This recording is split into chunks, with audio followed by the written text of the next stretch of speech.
Hey guys, it's Alexandra from EyeLoveKnots.com. Today I'm going to be showing you how to do a granny square blanket. This is my Gia Afghan. My Gia series is just one big continuous granny square. So basically you just start your granny square in the middle and you continue going on and on until you want to stop. So it's really easy to get the perfect size that you're looking for. I'm going to be providing a couple sizes here. I am making a newborn size because I am going to use these squares and turn them into a much larger blanket that I'm working on as a gift.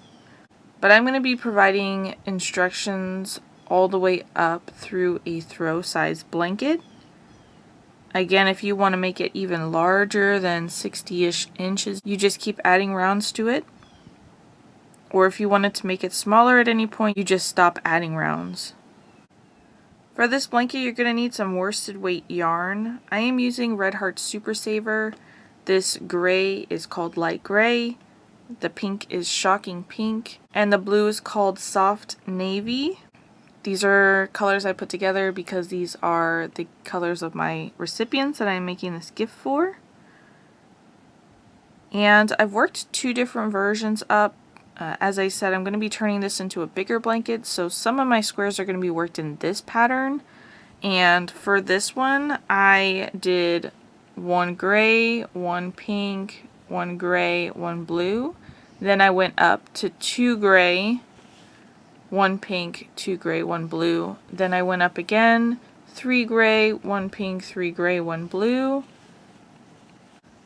And finally I finished it here with four gray, one pink, and four gray. And that's where I stopped because that was as big as I needed my square to be.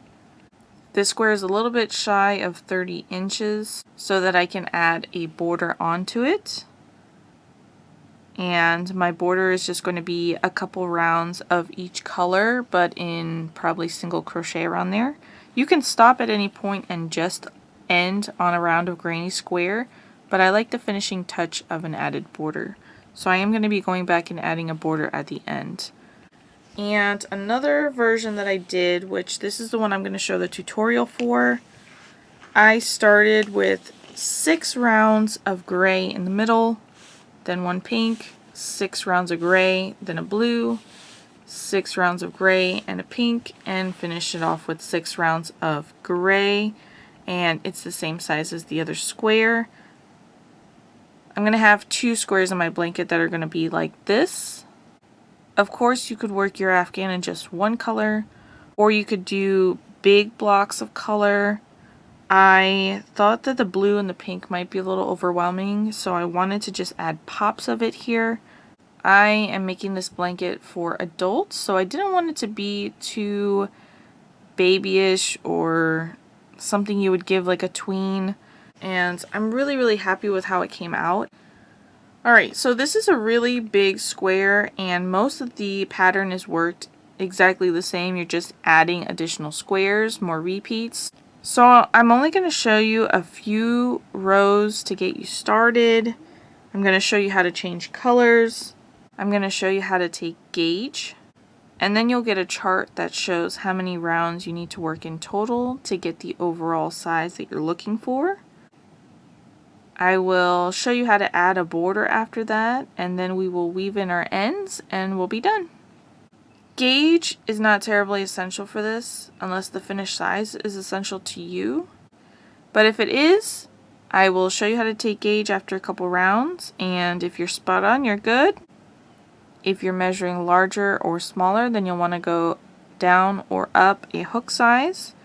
But if gauge is not important to you, then it does not matter. You just go with the flow. You're going to need an H8 5mm crochet hook. Let's go ahead and get started. I'm going to start with a slip knot. I'm starting with gray yarn, so I have it here pulled over my fingers. Wrap it around my index finger 2 times. Hold the tension with my thumb and my middle finger. Then pull the loop on the left up and over the other loop but not off my finger. Then I'll pull the loop on the left now up over the other one and off my finger. grab my crochet hook, insert it into the loop on my finger and pull it off. I'll hold the working yarn in my right hand and pull the short tail end so I can bring this knot to normal tension. We're going to start with a chain of 5 and then we'll slip stitch join to form a ring. To chain, we're going to yarn over and pull through the loop on our hook. Yarn over, pull through the loop on our hook. Yarn over, pull through the loop on our hook. That gives us these V shapes here. Each one of these chains is a stitch. That's 3 chains. We're going to continue so that we have 5. And then we're going to go to the very first chain that we worked down at the bottom. I'm going to rotate this horizontally. Take my crochet hook, insert it right into the center of that first chain. Then I will yarn over, pull through that stitch and through the loop that's on my hook. That is a slip stitch join, and it forms this ring so that we can work our next round into. If you're looking right where you slip stitch, there's a hole there. That is because that knot is not secured from the slip knot, so it's going to continue to open as we work. You don't want to work your stitches into that hole. You want to work into the center hole, the much bigger hole in the center. As we work this next round, we're going to take our tail end and hold it to the back of our chains the whole entire time so we can crochet over it. For round 1, we're going to start with a chain 2. And this chain 2 is going to count as our first double crochet from the very first cluster. We're going to work 2 double crochets into that center ring. To do a double crochet, we're going to yarn over, then insert the hook right into the center hole of that ring. And when we do that, we're going to have the chains on our hook as well as the tail end that we're holding to the back. Then yarn over, pull through. There are 3 loops on our hook right now. Yarn over, pull through 2 loops. Yarn over, pull through 2 loops. Yarn over, insert your hook into the center ring. Yarn over, pull through. 3 loops on your hook. Yarn over, pull through 2 loops. Yarn over, pull through 2 loops. These 3 stitches here complete our first cluster, and each cluster is going to be built of 3 double crochets. First corner here is going to be chain 3. Then we're going to work back into that center ring, 3 double crochets. Let's work 1 more double crochet together, yarn over, insert your hook into the center ring, and in this case you have the chains on your hook and the tail end. Yarn over and pull through. There are 3 loops on your hook. Yarn over, pull through 2 loops. Yarn over, pull through 2 loops. We'll work 2 more double crochets into that center ring.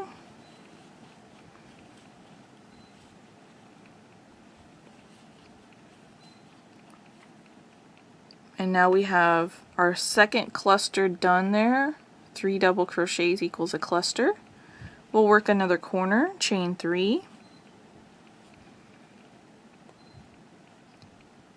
Then we'll work 3 more double crochets back into that center ring.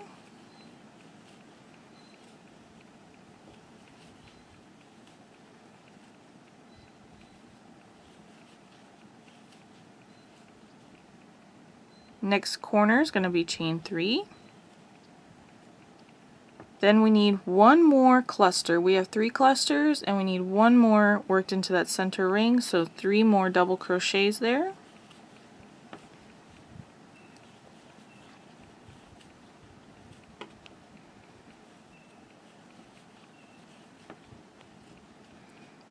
And now we've reached our last corner. And for this last corner on the first round only, which is this round that we're working, instead of doing a chain 3, I do a chain 2. For some reason, I feel like when you do a chain 3 here, it kicks this side out and it just makes it a weird shape. So this round only, I do chain 2 for the last one, and then we're going to slip stitch join to the top of the beginning chain 2. So here you can see the chain 2. At the bottom of it is the first chain, and at the top of it is the second chain. We're going to insert our hook right into the center of that chain,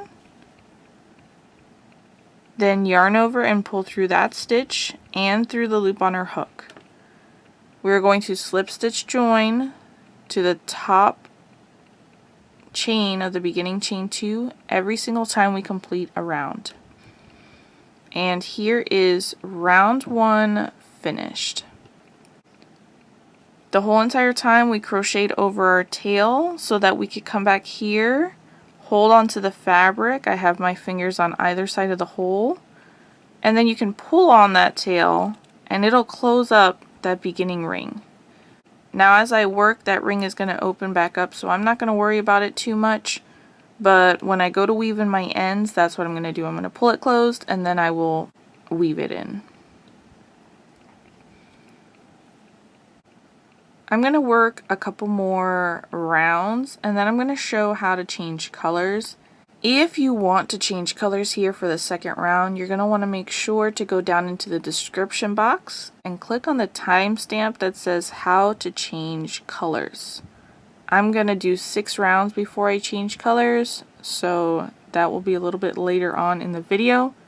But if you want to do it at any point between now and then, just go into the description box, click the timestamp for it, and it will take you directly to that clip.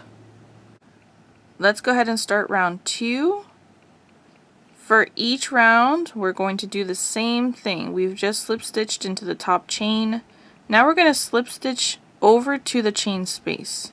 So that means slip stitch into each of the next 2 double crochets and then slip stitch into the chain space of the corner. So insert your hook into the next stitch, picking up both loops of that stitch. Then yarn over and pull through that stitch and the loop that's on your hook. Slip stitch into the next double crochet, and then insert your hook into the chain space underneath the chains and complete your slip stitch. And now we're ready to begin the second round of clusters.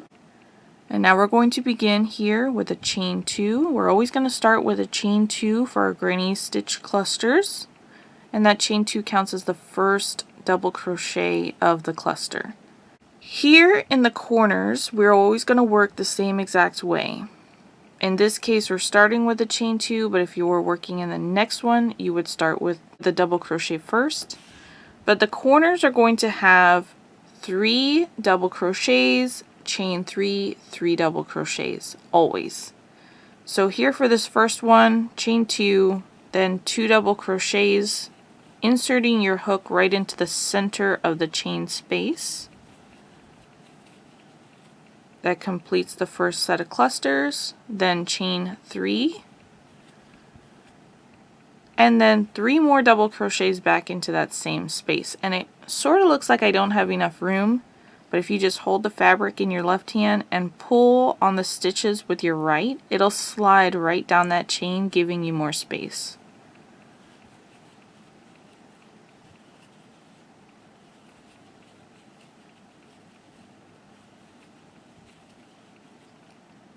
And there's our first corner. And each corner will be built exactly like this: 3 double crochets, chain 3, 3 double crochets.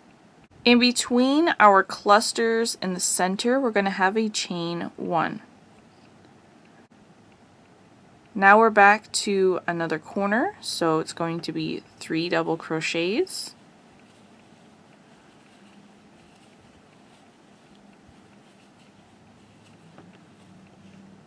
then chain 3,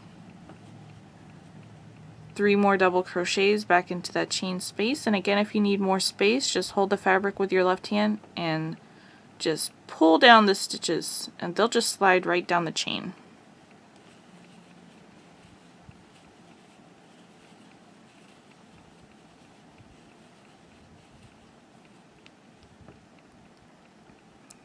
There's my second corner.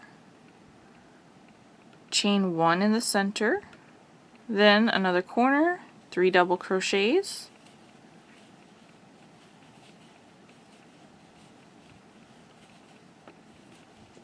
chain 3, and then 3 more double crochets right back into that same chain space.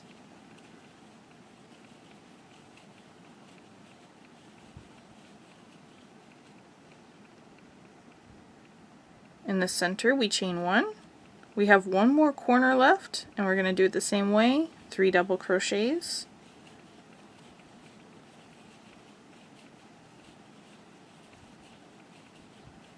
chain 3, 3 more double crochets back into that same chain space.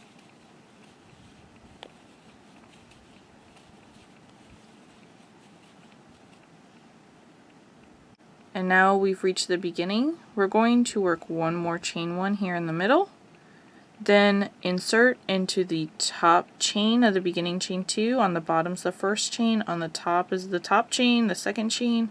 Insert right into the center and complete your slip stitch. And now round 2 of our granny square is finished. In the next round that we're about to work, it's pretty much going to lay the foundation for the pattern, and all the rest of the rounds will be worked pretty much just like round 3, just with additional repeats. To begin the next round, we do it the same way as we did round 2. Slip stitch into each of the next 2 double crochets, and then slip stitch into the chain space. This way we slip stitch over to the chain space of the corner.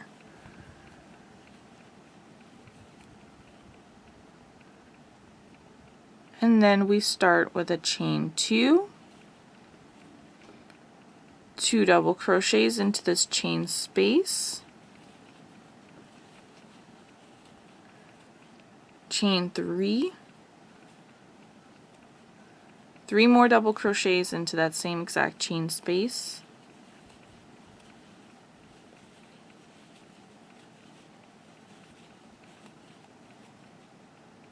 there's the first corner. In the center we chain 1.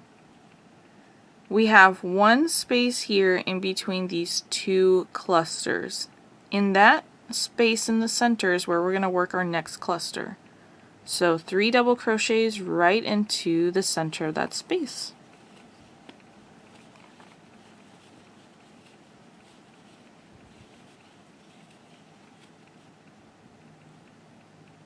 Then we chain 1 because we're still in the center.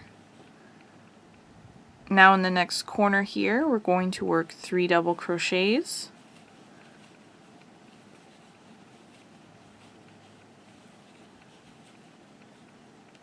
then chain 3, and 3 more double crochets back into that same corner chain space.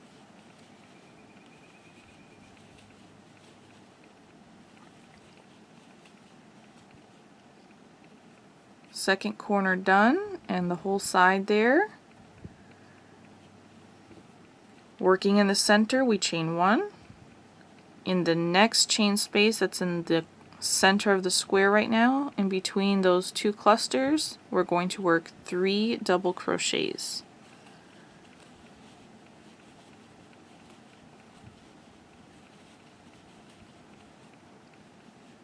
And then since we're still in the center, we chain 1. Next corner chain space, 3 double crochets,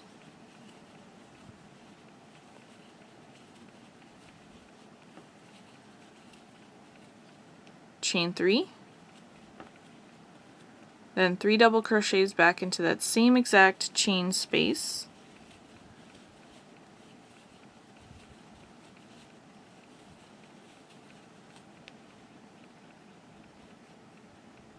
chain 1, 3 double crochets into that next chain space,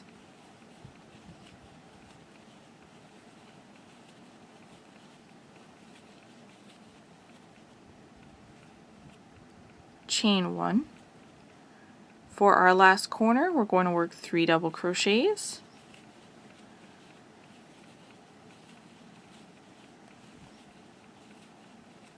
then chain 3, 3 double crochets back into that same chain space,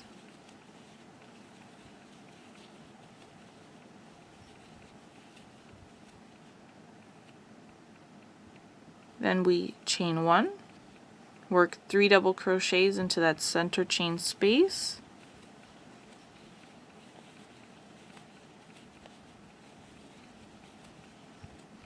chain 1, then slip stitch join to the top chain of the beginning chain 2. And I'm just going to pull up a loop here so we don't lose it, but there is round 3 of our granny square. And round 3 is how you see the pattern come together, and it's going to continue to build on top of that. So for every additional round that we work here, you are going to start it the same way. You are going to slip stitch over into the chain space. You will start with a chain 2, then work 2 double crochets in there, chain 3, and then work 3 more double crochets back into that first corner. Working in the center here, not in the corner. When I say in the center, I mean not in the corner. In the corner is the only spot you're going to work a chain 3. Everywhere else, you're going to work a chain 1. So after you've just finished your corner, you're going to chain 1, and then you're going to work 3 double crochets into that next chain space. Then you're going to chain 1, and then work 3 double crochets into the next chain space. And then you're going to chain 1, and you've reached the next corner. And then you start again in that corner, 3 double crochets, chain 3, 3 double crochets. Then you're working in the center, chain 1, 3 double crochets into the next chain space, then chain 1, 3 double crochets into the next chain space, then chain 1, and then you've reached your next corner. Looking back to the previous round, round 2, we had the 2 corner chain spaces and 1 chain space in the middle. So for this round that we just finished, we were able to work the corners there into those chain spaces, and then 1 cluster into that chain space in the middle. Now we have the 2 chain spaces of the corner, and in the middle we have 2 chain spaces. So when we work this next round, round 4, we're going to have clusters that are worked into each of those chain spaces there in the center. After we finish round 4, you will have 3 chain spaces in the center, and so on. It's going to grow by 1 chain space on each side, each remaining round. And you're just going to continue working the same pattern, just add more repeats of chain 1, 3 double crochets into the next chain space. Before we move on here, I want to discuss the shaping that you might see. You want your granny square to be even on the sides. Depending on your tension, it might change here. So if you're currently working and your square is puffing out in the center, then that means that you need to go back, rework it, and take out the chain 1 spaces in between. Instead of chaining 1 and then working your cluster, you would skip that chain 1, you would omit it, and just work your cluster into the next space. It's still going to create a space for you to work into, since we're skipping the stitches of the clusters, but it's going to give you a straight edge. So if your square is puffing out in the center only, on both sides it would look like it, then that means that you need to go back and omit the chain 1. Just work clusters in between the spaces and do not chain 1. You will still chain 3 in the corners. If your square is taking a butterfly shape where the sides are sort of coming in on itself, then it means that you need to go back and add a chain here. Instead of chaining 1, you would chain 2 in the center only. In the corners, you're still going to chain 3. This is a tension thing. Everybody crochets a little bit differently, and that's why there's a couple different options. So just look at your square as it is right now, and if it looks pretty even, then you're good to go. If it is puffing out, then you'll want to omit the chain 1 in between the clusters. And if it's butterflying by going inward, then you're going to want to go back and add another chain. Let's stop for a moment and take our gauge here after round 3. You're going to need your soft tape measure. You'll lay it on the edge of the left side, directly across the middle, and measure over to the edge of the right side. And this is going to be 4 inches wide. Each round should go up by about an inch. So if you want this to come out the same size as the measurements I've provided, then you're going to want to measure your gauge here. If you're measuring larger, you'll go down a crochet hook size. And if you're measuring smaller, then you'll go up a crochet hook size and rework your sample. Then measure it and see where you are. If you don't mind if your square comes out a little bit smaller or a little bit larger, then just go ahead and continue working. Alright, for round 4 of the granny square, we're going to slip stitch over into the chain space, chain 2, 2 double crochets into this chain space corner, chain 3, 3 double crochets into the same corner,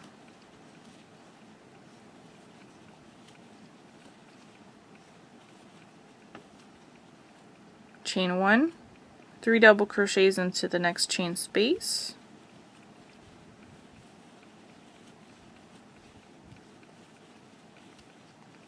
chain 1, 3 double crochets into the next chain space,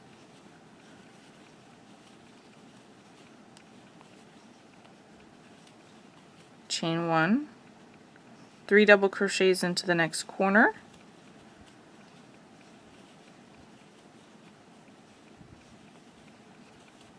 chain 3, 3 double crochets into that same corner chain space,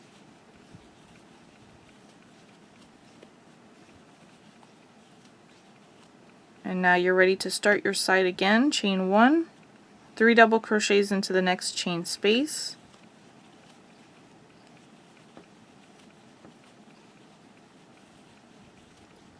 chain 1, 3 double crochets into the next chain space,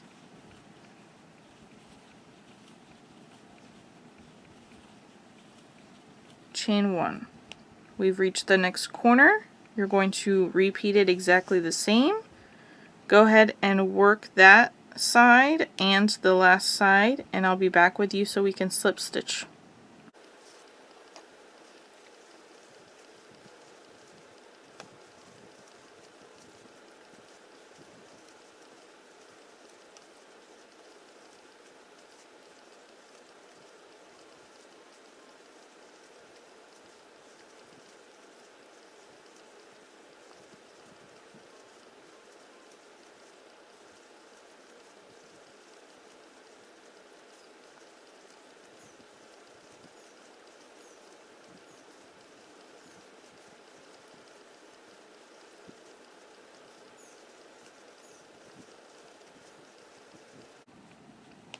There's my last stitch of the round. I'm going to chain 1 here and then slip stitch join to the top chain of the beginning chain 2.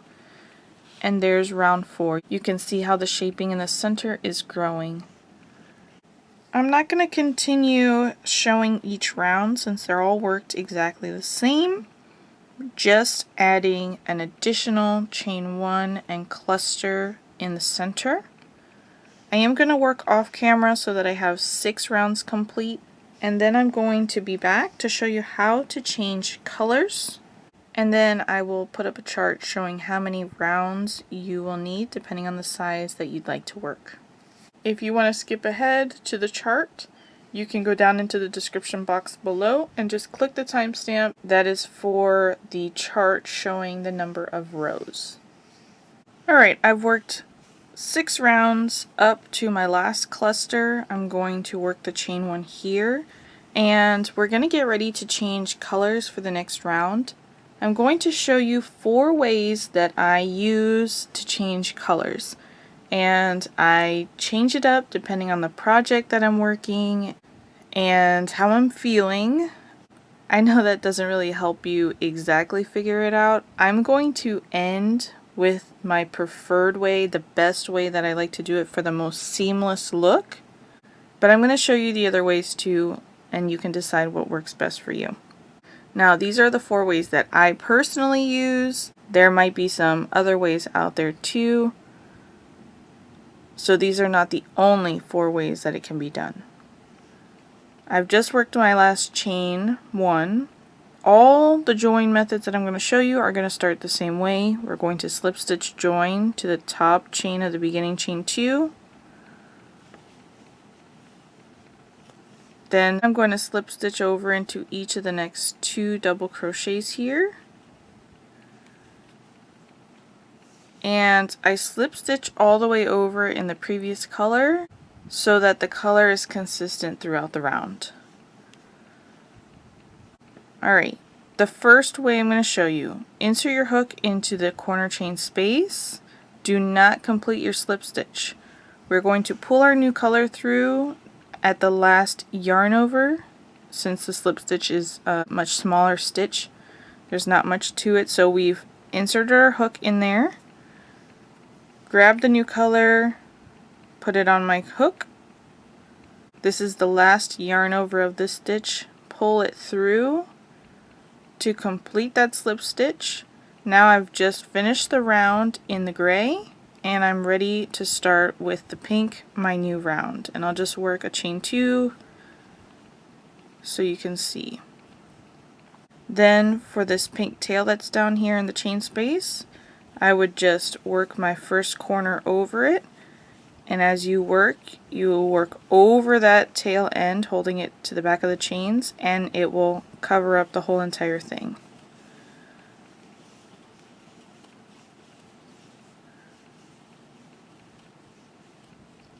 I have 1 stitch left of this corner. I'm going to drop that tail end, work my last stitch, and pull up a loop.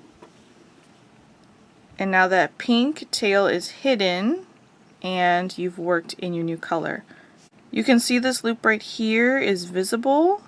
After you work your last cluster here and you join, it's going to have this little sliver of color over your pink. So this is the reason why I do not use this join method very often, but it is probably the most common way to change colors, not in the granny square pattern, but in crocheting in general. You can tug on that gray and that loop will go down, so it's not quite as visible, but now you can see up close, you can see the pink strand on the bottom, the gray strand in the middle, and then the pink stitches above it. And for the tail, the reason why I leave off the last stitch is so that when I go to weave in my ends, I can go through that last stitch and into the bulk of that corner. Alright, that's way number 1.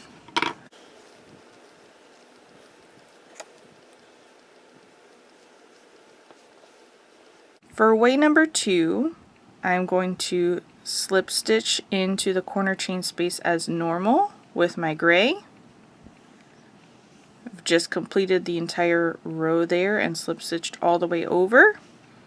Grab my new color now, put it on my hook, pull it through that loop, then pull down on the gray yarn so that loop disappears.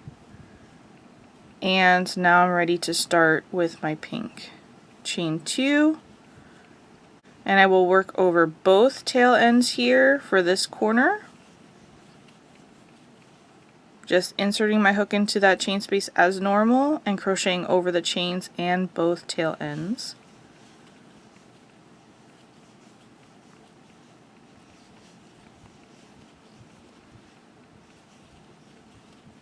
And I do it the same way. I've worked up to the last stitch, dropped the tails, and then worked my last double crochet, and that's for weaving purposes. Now this is probably my second favorite way to do it. I'm tugging on that gray yarn, and you can see that that gray loop has disappeared. The one that you had on your hook, we pulled it down and it has now disappeared. This is actually the way that I do it in a lot of my projects because it gives me the most seamless color change. The only thing here that is the reason why it's not my go-to number one is because you've still changed colors up here in this gray stitch, whereas all the rest of your stitches have been worked into the corner chain space itself. So there's a little tiny gap there where you see the gray yarn and then your stitches start. If I was going to carry my yarn up the square, I would use this method. Because I'm not going to be fastening off my yarn, I'm going to be carrying it up the back, so I won't be able to join completely to this chain space. So I would use this method for the most seamless color change. I will show you an example. I have not been changing colors at the end of each round. I strategically did it in this granny square here so that there's 2 spaces, 2 spaces, 3 spaces, 3 spaces. And I carried up my yarn on the back. I stopped doing it after a few squares of this because it became a problem. Looking at the back of your square, you have this yarn running up and it sticks out like a sore thumb. So if you were going to change colors every single round, your carry would be less noticeable. But because I did it with so much gap in between, it is very noticeable on the back. And it posed problems for me at the end when it came to assembly and gifting. So my recommendation is not to use this method unless you're going to be changing at the end of each round. Unless you don't mind having this as the back of your blanket. It does work. The carrying method does work sometimes. It just didn't work for me in this particular project because of the way my colors are. But if I was going to carry my yarn up, then I would use this method. I would not crochet over my tails. I would just drop the tails. I would come here to the chain 2. I would push those tails to the back so I don't work over them. And then I would work my first corner here. And that would be so that when I come around after the last cluster and join, they're right there where I need them to carry up. Okay, that is number 2. This is my second favorite method, and this is what I use when I carry up my yarn.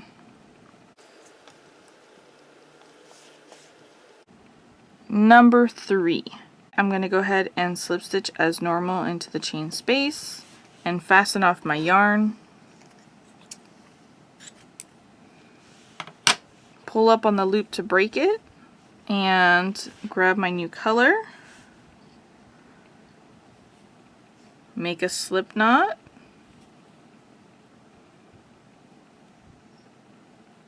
Put the slip knot on my hook. Then holding the yarn tail at the bottom and my working yarn over my fingers, I'm going to hold the loop on my hook with my right hand, yarn over, so there are 2 loops on there, then grab my granny square, go to that corner, insert my hook into the chain space, yarn over and pull through. That gives me 3 loops on my hook. Yarn over, pull through 2 loops. It kind of moves around on you, so just be careful there. And then yarn over and pull through 2 loops. That gives you a double crochet there.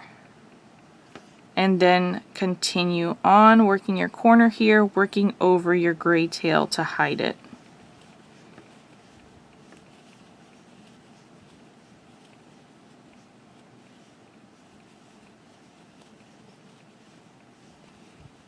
And I'm going to do the same thing. I've worked just the last two, drop the tail end, work the third one, pull up the loop there. And I do that so that I can go into that last stitch for weaving purposes. But by working over that tail end, I feel like it gives you a much smoother transition here. And you've worked every stitch into the chain space itself, so the stitching is even. And it actually gives you a better looking stitch here as the first stitch instead of the chain 2. You get an actual double crochet that is equal to all the rest of the stitches. And when you come around, you finish your last cluster, chain 1, you slip stitch join into that very first double crochet. The only reason why I don't use this method very much is because when I'm not changing colors, then I'm using a chain 2, so the look is different between the two. That's the only reason why this is a really great way to tie on your yarn. Alright, my preferred method, number 4. Starts the same way. I worked over into the chain space, I fastened off my yarn, and then pulled up on that loop, and I had the tail end here. Alright, take my crochet hook, insert it into the chain space corner, and this can be any corner. It doesn't have to be this one that we just fastened off, but that's where I always go. So I'm inserting my hook, grab my yarn, and pull it through, all the way through. Then leaving a tail end, I can comfortably weave in here. I'm going to just tie like the first part of a knot. Not a full square knot where I would tie it again, just one tie.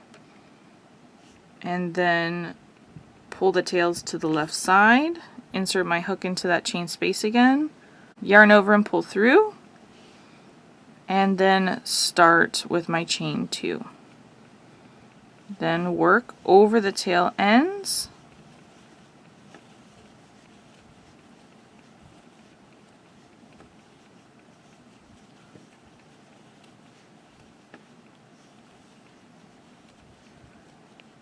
Not working over them for the very last stitch as I have done with all the rest of the methods, and that's for weaving purposes. And you have the same look as what we did in number 3, but you start with a chain 2 that matches all the rest of the rounds. And I love this method for granny squares because all the stitches are worked into that chain space, so they all match. So if I'm not carrying up my yarn up the back of my square, this is how I change my yarn colors. The way that you change your yarn color is completely up to you, so whatever works best for you. If you use a different method, drop me a line below and let me know. I'm interested. Or if you use one of the methods that I use, let me know that too. Alright, now that I've started in this pink color, I'm going to go ahead and finish working all the way around, and then I'm going to change back to gray. I've gotten to the end of this round. I finished my last cluster, chained 1. Now I'm going to slip stitch join and slip stitch over into the chain space, and then fasten off my pink color.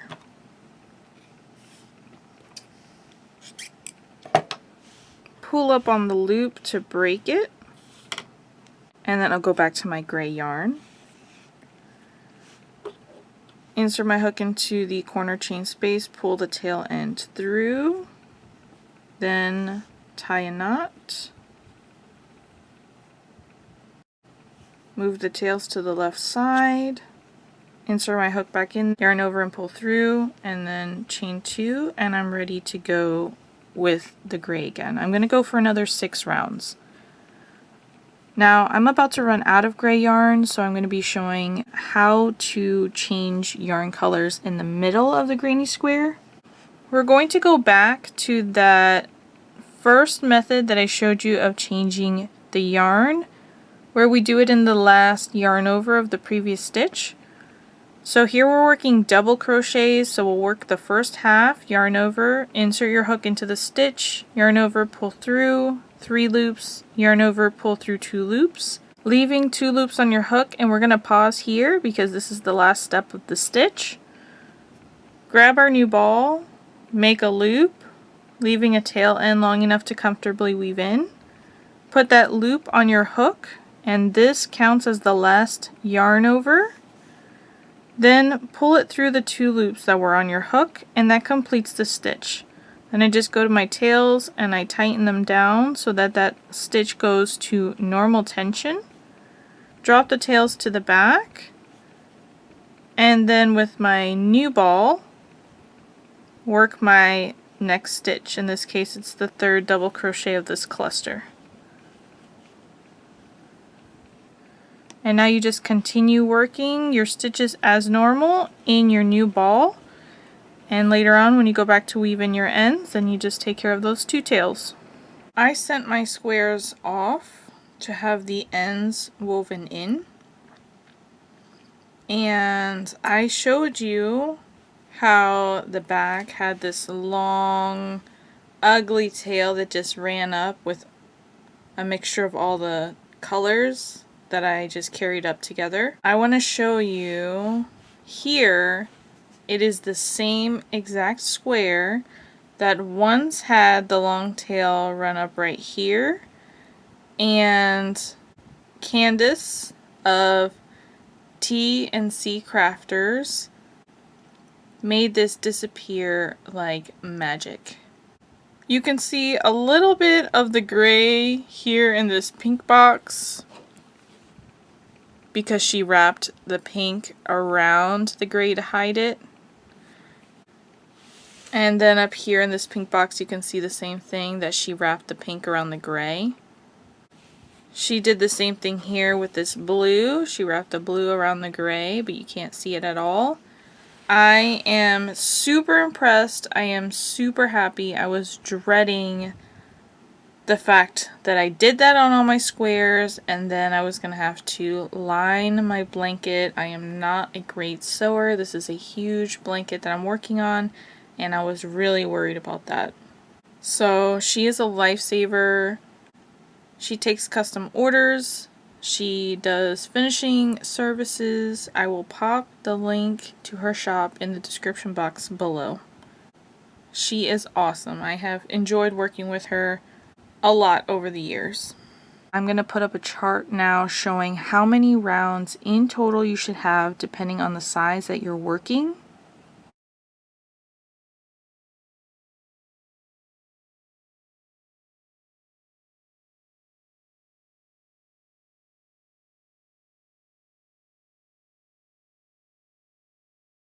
Alright, so I just worked the very last cluster, chained 1, and now I'm going to slip stitch join to the top chain of the beginning chain 2.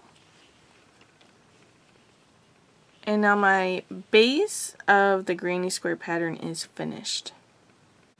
And it's time to add a border.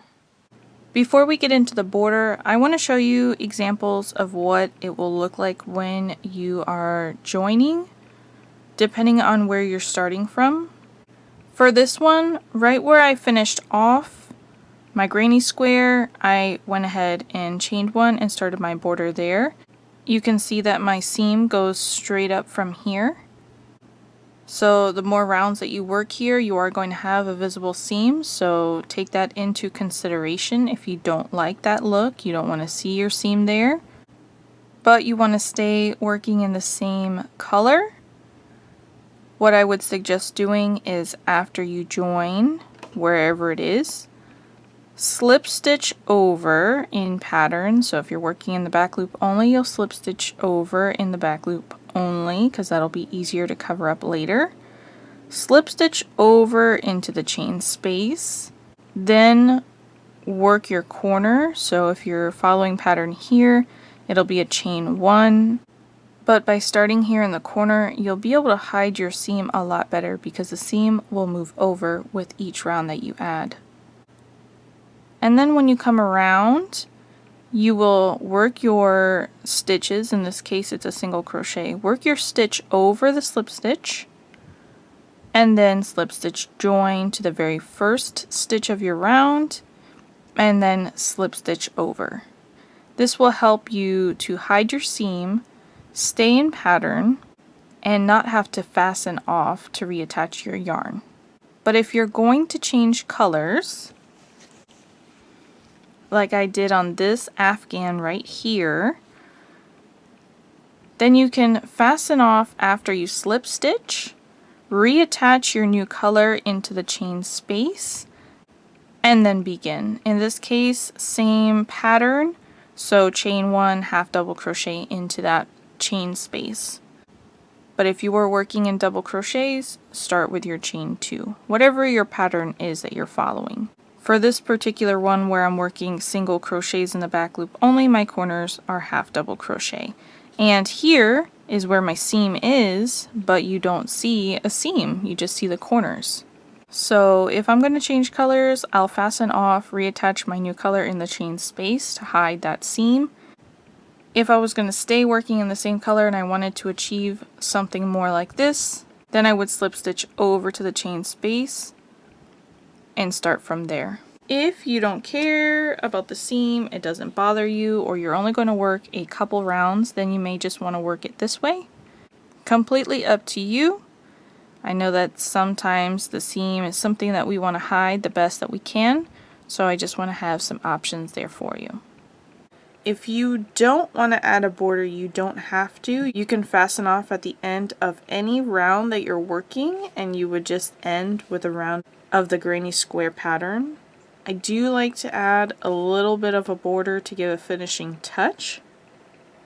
As we go into the border, I did start out my square thinking that I wanted to do just simple rounds of single crochet for my border. After I got to my border, I changed my mind and I decided to work single crochet in the back loop only. So I'm going to provide instructions for both depending on what you would like to do. Either option starts with the same round 1, which is the foundation round of single crochet, and then round 2 is where it branches off. So you'll find video instructions for both. If you want to skip ahead, you can drop down in the description box to the timestamp and click on the instructions for the one that you want to follow. I'm going to continue my first round of the border in this gray color. But if you wanted to switch colors, you could do so here whenever you join. In the last yarn over, you could join a new color. I want to do a couple rounds worked in the colors that I used. You could do a couple rounds of the same color or use a different stitch pattern if you prefer it, but I'm going to stick to single crocheting here. We're going to start with a chain 1, and then I'm going to single crochet into that very first stitch, which is where I slip stitch 2. To single crochet, we insert our hook into the stitch, then yarn over and pull through. We have 2 loops on our hook, yarn over and pull through both loops. Then we'll insert our hook into the next stitch, which is a double crochet, yarn over and pull through. There are 2 loops on your hook, yarn over and pull through both loops. Insert your hook into the next stitch, which is a double crochet, yarn over and pull through. 2 loops on your hook, yarn over and pull through both loops. Here we've reached the corner, and every corner we're going to increase. Just the same as we increased our corners here in the granny stitch pattern, we're going to increase up here as well. So I'm going to start with a single crochet in that chain space. Just insert my hook directly into the center of the chain space, picking up the chains on my hook. Then yarn over and pull through. Yarn over and pull through both loops to complete my single crochet, and that's worked over the chains. Same way as we did the double crochets.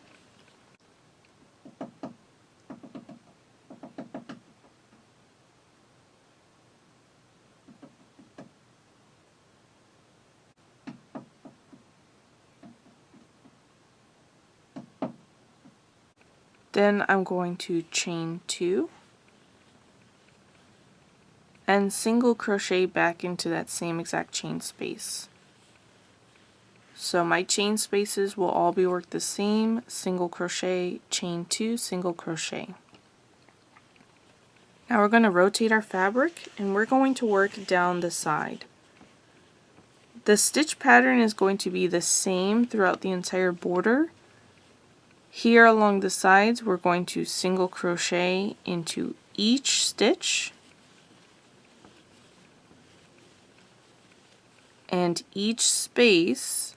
Insert your hook into the space and complete your single crochet all the way across the side.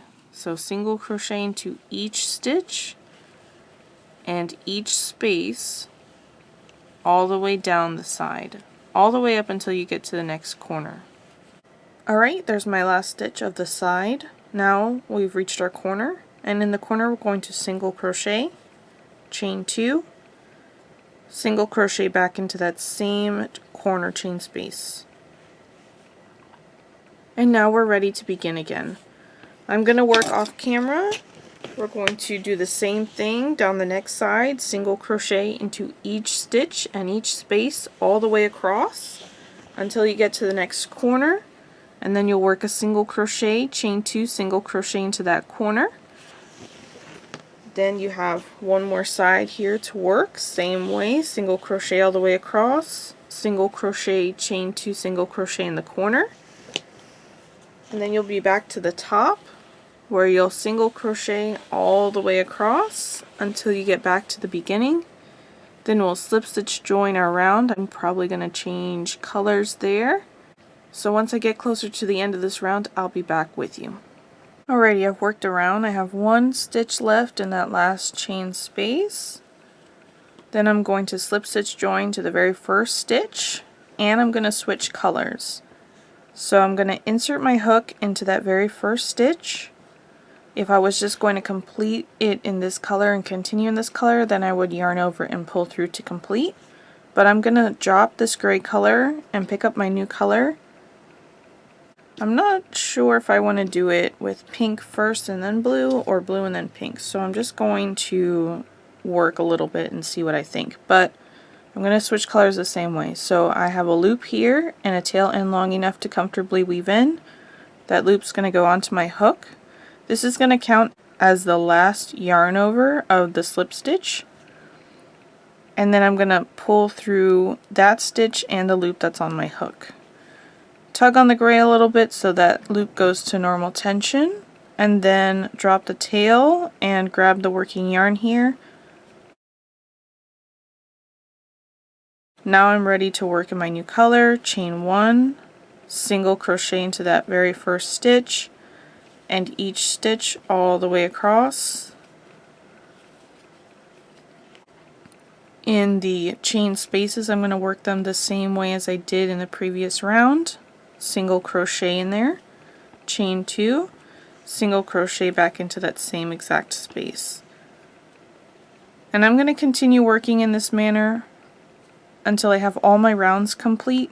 I'm going to work single crochet into each stitch all the way across on the sides, and in the chain space I'm going to single crochet, chain 2, single crochet. Now let's talk about the corners real quick. In the event that you're working and your corner is flaring out, it means that you need to have less stitches in here. So in that case, I would work a single crochet, chain 1, single crochet. I would take out one chain. In the event that it is puckering, then that means you need to add a stitch. So I would do single crochet, chain 3, single crochet. And this works if you're also doing a different stitch. If it's doing the same things, it means you need to either add or take away stitches. And in place of chains, you could also work more stitches in here. I just went with a chain 2, so I had plenty of space to work my 2 stitches in.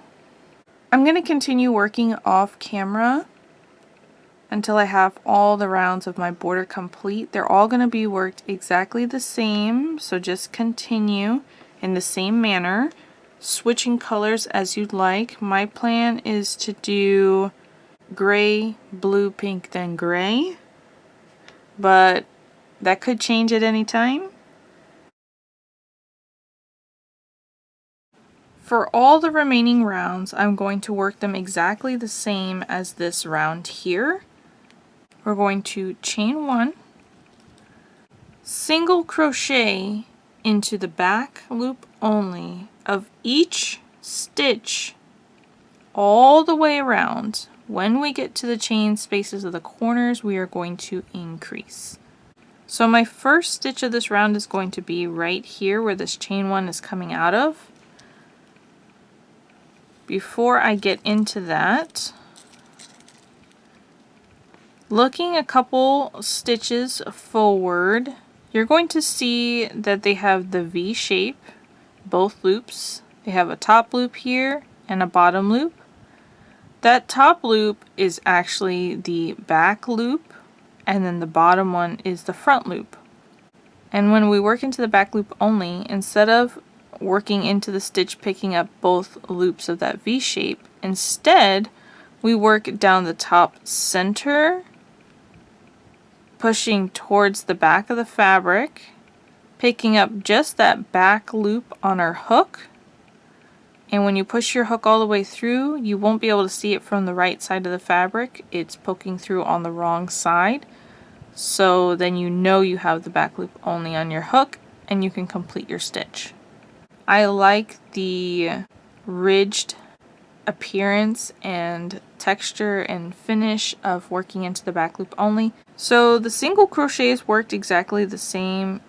The only difference is we're inserting into the top center, pushing towards the back to pick up just the back loop only on our hook. We still yarn over, pull through, yarn over and pull through 2 loops. I'll insert into the top center of the next stitch, pushing towards the back or the wrong side of the fabric. I have just the back loop only on my hook, and I'll complete my single crochet. Insert my hook into the top center of the stitch, pushing towards the back or the wrong side, picking up just the back loop only on my hook, and then complete my single crochet. And I'll continue across here, a couple more, and I have just one more stitch here, and then I've reached the corner. For the corner, we still need to increase. To match the height of the single crochets that are worked into the back loop only here, they don't go down quite as far, so they're up a little bit higher. And if I put a regular single crochet into that chain space, it's going to be very round and sort of cave in on itself because it's not going to be tall enough. So to compensate for that, I'm going to work half double crochets into my corner chain spaces. So here I will yarn over, insert my hook into the center chain space of the corner, yarn over, pull through. I have 3 loops on my hook, yarn over, pull through all 3 loops, then chain 2, and then I'll half double crochet into that same chain space there, yarn over, insert my hook into the center of the chain space, yarn over, pull through, 3 loops are on my hook, yarn over, pull through all 3 loops. Then continue single crocheting into the back loop only of all the remaining stitches here until I get to the next corner, and I'll work that corner the same way. All my corners while I'm working in the back loop only are going to be worked this way: half double crochet, chain 2, half double crochet. And even though we've only worked a couple stitches, you can already see that ridge forming right there in between those 2 rounds of the border, and that is actually the front loop that we left unworked.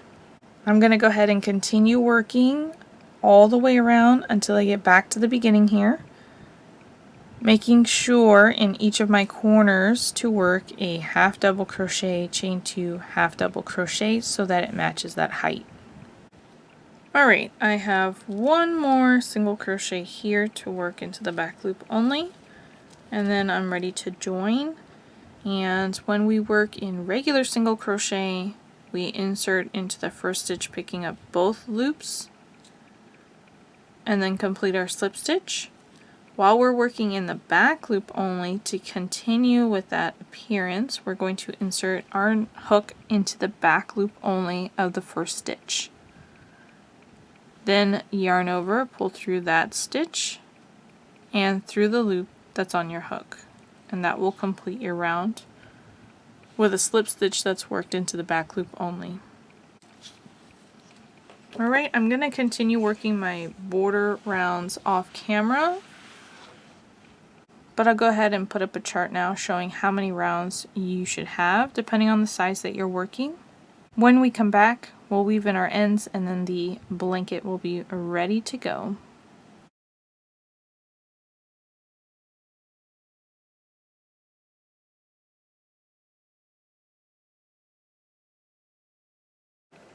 I have many ends to weave in on this square. I am only going to show 3.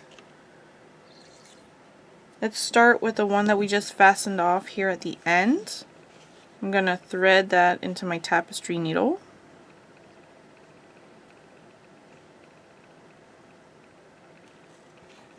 As I work my ends, I work them using the same exact method, no matter where it is in the project. I always do 3 passes. That's my magic number. That's what I feel most comfortable with. If you feel comfortable after 2, you can stop. And if you don't feel comfortable enough and you need to work a 4th, go ahead and do it. It's whatever you feel the most comfortable working, and it can vary from one end to the other.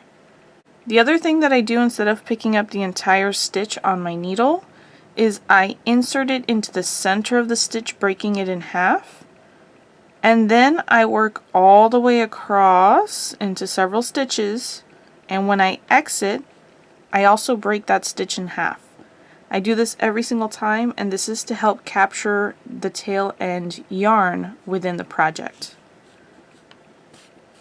So better ends, I don't have to worry about them coming out. I pull it through. You want it to lay natural and you don't want it to be bunched up. So in the event that your fabric looks bunched up or your stitches look distorted, just use your fingers to manipulate the fabric to make it look the way that you want, and then you're ready to continue. That's my first pass. I'm weaving into the bulkiness of the corner here. Insert into a nearby stitch, breaking it in half. Run back through several of the stitches I just worked and break my last stitch in half as I exit. Holding the fabric here in my left hand, I'm pulling the tail end through. That prevents the bunching. Then use my fingers to manipulate the fabric if I need to. That's 2 passes. Insert into a nearby stitch, breaking it in half. Run back through several of those stitches, break the last stitch in half upon exit. Holding the fabric here with my left hand, I'm going to pull the tail end through, tighten a little bit, manipulate the fabric if needed, and then I'm ready to fasten that tail off.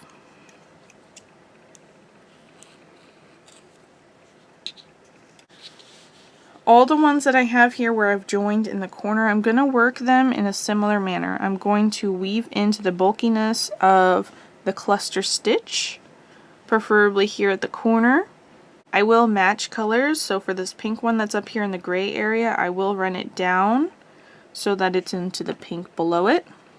Same here, I will run this gray down into the gray below it. And I will continue doing that all the way here in each corner that I've joined. Where I've joined a new ball of yarn in the middle of a row,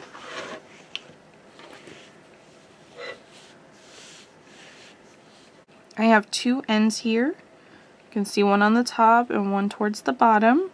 I'm going to go with the direction that they are falling in. This one on the bottom, I'm going to weave it down into the cluster below it. And the one above it, I'm going to weave it into the current cluster that it's in.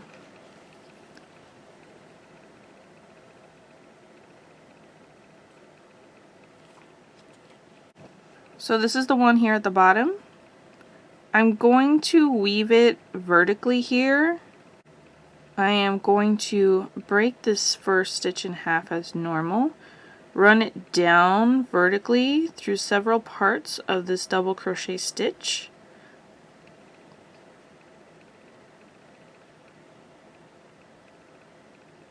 and break the last part in half as well.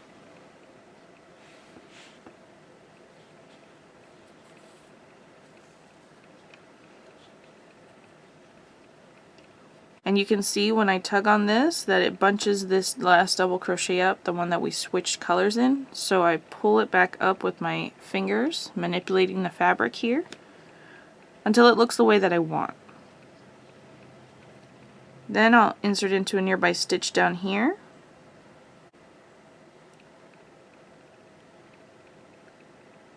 And each part I insert into, I break it in half. I wanted to capture the yarn as best as possible so that I don't have to worry about my end wiggling out. And I sort of changed my directions up too. I might come here, wrap around the right to insert there to the left. Break that in half. Then I'll wiggle around here and I'll come back towards the right as I insert into the next part of my stitch. Here I'm going up into the center.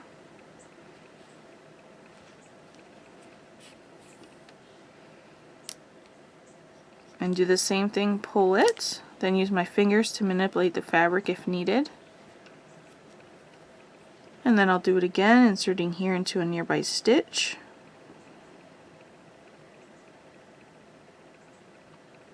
And this time I'm just running down through the bulkiness of the stitches that I have created.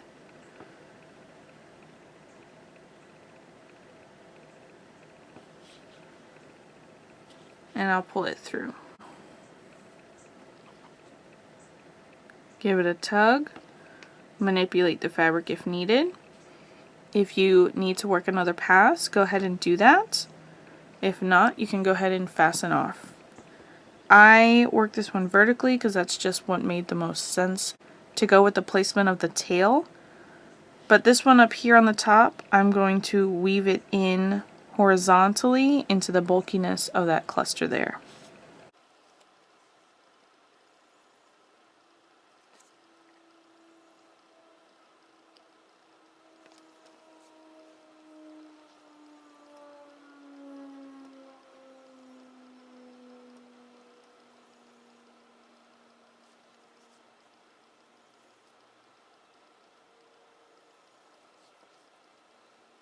And for this one, I'm going to go ahead and work a fourth pass, just for peace of mind.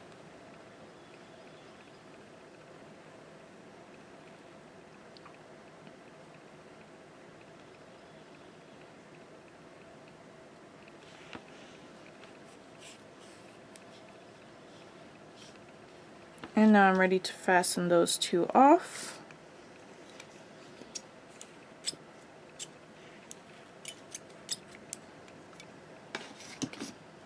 And I've left a little bit of a tail there so that as the fabric is pulled and being used, that little tail will just slip right on in.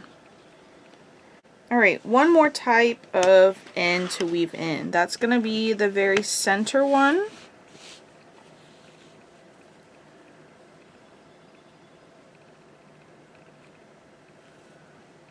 This one I find the easiest to weave in after a few rounds at the beginning. It's still easy to get to if you stick your finger into one of the chain spaces to give yourself some support. The first thing I'm going to do here is work clockwise underneath all of those stitches until I get back to the very beginning. So I'm just inserting my needle here under some stitches, working directly across. And then I'll pull through,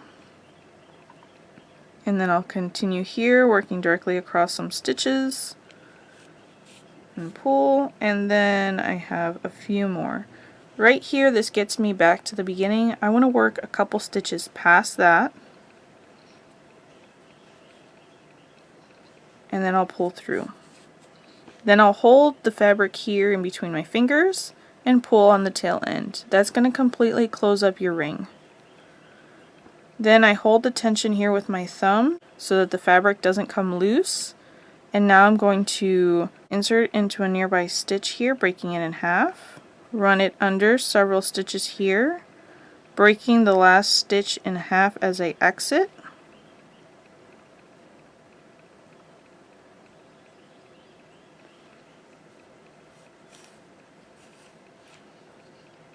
give it a tug,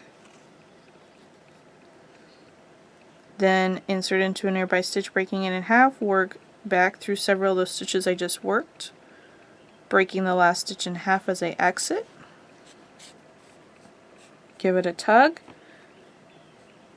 and for peace of mind I'm just going to work one more here, insert into a nearby stitch, run back through several of those stitches and break the last stitch in half. I think is good, but just to be certain I'm going to work this extra stitch.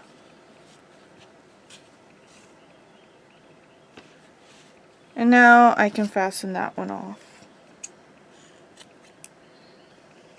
And now I'm just going to keep going, weaving in all the rest of my ends. Guys, thanks so much for watching my video. You'll find the free crochet pattern for this linked in the description box below. Please smash that like button and hit subscribe, and I'll catch you in the next one.